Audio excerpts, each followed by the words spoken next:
The year was 1587, long before the birth of the United States, before the Revolution, before the Founding Fathers.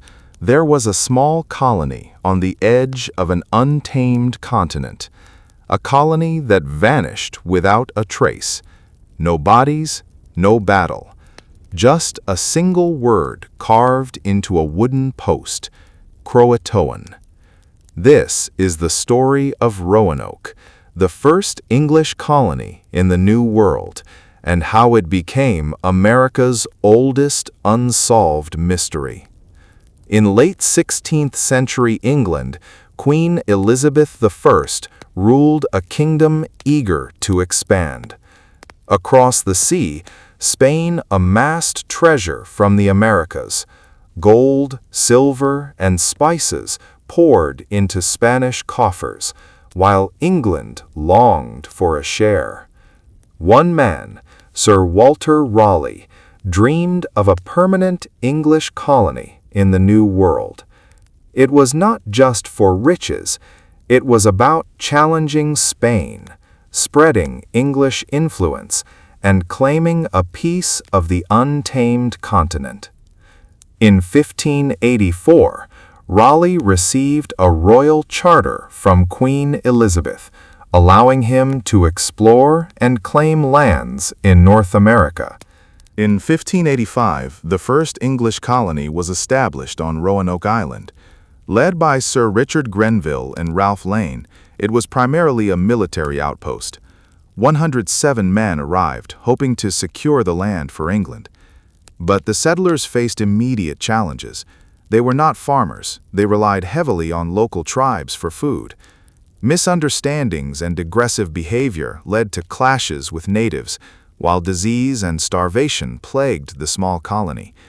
By the end of the year, the colony was desperate.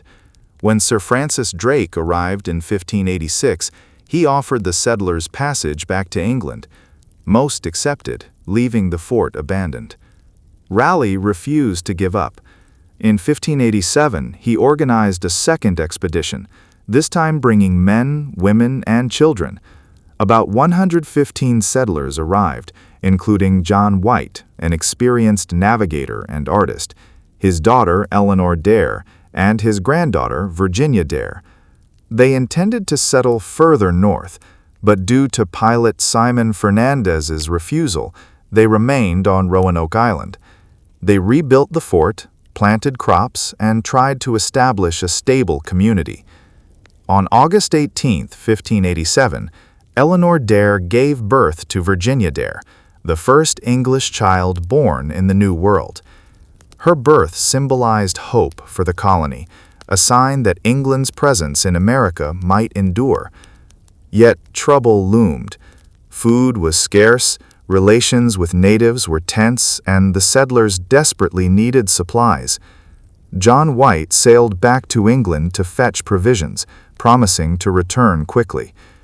But White's return was delayed. In 1588, the Spanish Armada threatened England, redirecting all ships to national defense. By the time White secured passage back to Roanoke in 1590, 3 years had passed. What he found shocked him. The colony was completely deserted. Homes were dismantled, belongings scattered, and the only clue was a single word carved on a post: CROATOAN. White never saw his daughter or granddaughter again. The settlers had vanished without a trace. The disappearance sparked speculation. Did the colonists join the CROATOAN tribe? Were they killed by hostile tribes or the Spanish? Did they move inland toward Chesapeake Bay? Even centuries later, the lost colony of Roanoke remains a mystery. The truth may lie hidden in forests, riverbeds, or even in the bloodlines of modern descendants. One thing is certain: Roanoke's story is a tale of hope, desperation, and the unknown, and it set the stage for the future of English America.